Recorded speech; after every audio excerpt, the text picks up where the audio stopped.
भारतीय दर्शन को समझना आसान नहीं है। भारतीय दर्शन के 5 ऐसे सूत्र जो इसे दुनिया की किसी भी दूसरी दार्शनिक परंपरा से अलग खड़ा करते हैं। यह ब्रह्मांड की वह लय है, वह नैतिक तालमेल है जिसके कारण सूरज रोज समय पर निकलता है, नदियां बहती हैं, ऋतुएं बदलती हैं और इंसान का विवेक जीवित रहता है।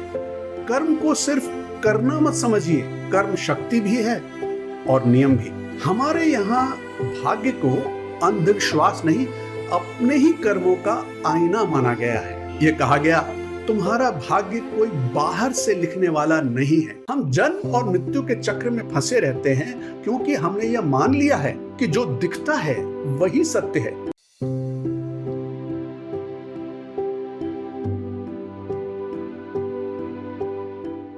नमस्कार, जानेगा भारत जागेगा भारत चैनल में आप सबका स्वागत है।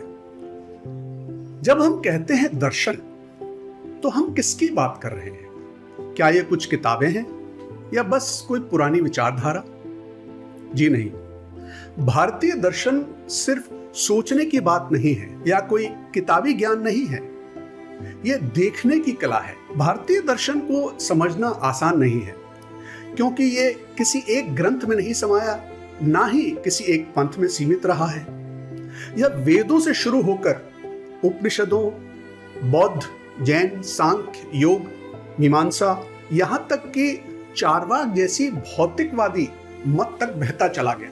पर क्या आप जानते हैं कि वो कौन सी ऐसी बातें हैं जो भारतीय दर्शन को अलग बनाती हैं? तो चलिए आज हम समझते हैं भारतीय दर्शन के 5 ऐसे सूत्र जो इसे दुनिया की किसी भी दूसरी दार्शनिक परंपरा से अलग खड़ा करते हैं। पहला सूत्र है ऋतम, यानी ब्रह्मांड का नैतिक संतुलन। भारतीय दृष्टि कहती है कि यह सृष्टि यूं ही अराजक रूप से नहीं चल रही, इसके पीछे एक अदृश्य नैतिक व्यवस्था है जिसे कहते हैं ऋतम। यह ब्रह्मांड की वह लय है, वह नैतिक तालमेल है जिसके कारण सूरज रोज समय पर निकलता है, नदियां बहती हैं, ऋतुएं बदलती हैं और इंसान का विवेक जीवित रहता है। एक उदाहरण लीजिए, सोचिए आप किसी विशाल ऑर्केस्ट्रा में बैठे हैं, सैकड़ों वाद्य यंत्र हैं, कोई छोटा कोई बड़ा। हर वाद्य यंत्र अपने समय पर बजता है, अपनी धुन पूरी करता है और जब सब मिलते हैं तो एक सुंदर संगीत बनता है। अगर एक भी वाद्य गलत बजा तो संगीत बिगड़ जाता है। रिदम भी उसी ऑर्केस्ट्रा की तरह है। रिदम वह संगीत है, वह अदृश्य धुन है जो ब्रह्मांड की हर घटना, हर अणु, हर गति, हर गुण को चलाती है और जीव के जीवन को साधती है। रिदम को समझना मतलब सिर्फ तारों को देखना नहीं है, बल्कि यह समझना कि मैं भी उसी संगीत का हिस्सा हूं। और जब इंसान इस लय से भटक जाता है तो वही पाप है, वही अव्यवस्था है। इसीलिए ऋग्वेद में बार बार कहा गया, ऋतस् पंथाः, ऋत का मार्ग ही सही मार्ग है। ऋतम को समझना मतलब ब्रह्मांड के साथ सामंजस्य में जीना। दूसरी अवधारणा जो भारतीय दर्शन का प्रतीक बन चुकी है वह है कर्म फल का सिद्धांत। ऋतम की अवधारणा से ही कर्म फल के सिद्धांत का जन्म हुआ और कर्म सिद्धांत भारत का हर पंथ और संप्रदाय को मान्य है। कर्म को सिर्फ करना मत समझिए, कर्म शक्ति भी है और नियम भी। हमारे यहाँ भाग्य को अंधविश्वास नहीं, अपने ही कर्मों का आईना माना गया है। ये कहा गया, तुम्हारा भाग्य कोई बाहर से लिखने वाला नहीं है, बल्कि तुम्हारे अपने ही कर्म हैं। जैसे आप पानी में पत्थर फेंकते हैं तो वह लहरें बनाता है और फिर लौटकर किनारे को छूता है, वैसे ही हर कर्म की लहर ब्रह्मांड में फैल जाती है और लौटकर हमें ही प्रभावित करती है। आप जो करते हैं वो वापस आता है, कभी इस जीवन में तो कभी किसी और रूप में। न्याय वैशेषिक के अनुसार इस नियम को चलाने वाली एक अदृश्य शक्ति है, जबकि जैन, बुद्ध और सांख्य के अनुसार यह नियम ईश्वरीय शक्ति के बिना चलता है। कर्मफल की धारणा अपने आप को भाग्य के भरोसे छोड़ने को नहीं कहती, बल्कि ये सिखाती है कि भाग्य अपने ही पुराने कर्मों का फल है और वर्तमान में अच्छे कर्म करने से एक उज्जवल भविष्य का निर्माण किया जा सकता है। कोई ऊपर बैठा ईश्वर दंड देने वाला नहीं है। आप ही अपने भाग्य के निर्माता हैं, आप ही अपना नियंता है। इसीलिए कहा गया, जिन बोया तिन पाहिया, जैसा बीज बोओगे वैसा ही वृक्ष पाओगे। यह सूत्र हमें जिम्मेदारी देता है। हम किसी भी परिस्थिति के शिकार नहीं हैं। हमारे भीतर वो ताकत है कि अपने कर्मों से अपना वर्तमान और भविष्य गढ़ सके। तीसरा सूत्र है बंधन और मोक्ष का। भारतीय दर्शन कहता है कि इंसान दुखी है क्योंकि वो बंधा हुआ है। किससे? अपने मोह, अज्ञान और मैं की धारणा से। और मैं यानी अहंकार। हम जन्म और मृत्यु के चक्र में फंसे रहते हैं क्योंकि हमने यह मान लिया है कि जो दिखता है वही सत्य है। सोचिए, यह वैसा ही है जैसे कोई पक्षी खुले आसमान में उड़ सकता है लेकिन खुद ही पिंजरे में बंद बैठा हुआ है। असल में बंधन बाहर का नहीं है, भीतर का ही है। लेकिन जब विद्या आती है तो यह भ्रम टूटता है और तब होता है मोक्ष। और विद्या सिर्फ उसी को कहते हैं जिससे अपने आप को जाना जा सके। बाकी सब अविद्या कहलाती है। मोक्ष का अर्थ है उस पिंजड़े को तोड़ देना, उस आजादी को पा लेना जिसमें आत्मा फिर से अपनी असली उड़ान भर सके। पर यह रास्ता आसान नहीं है। इसीलिए हमारे यहाँ योग है, ध्यान है, संन्यास है और बुद्ध और महावीर जैसे उदाहरण भी हैं जिन्होंने बंधन को त्यागा और प्रकाश को पाया। चौथा सूत्र है समय और ब्रह्मांड की वैज्ञानिक दृष्टि।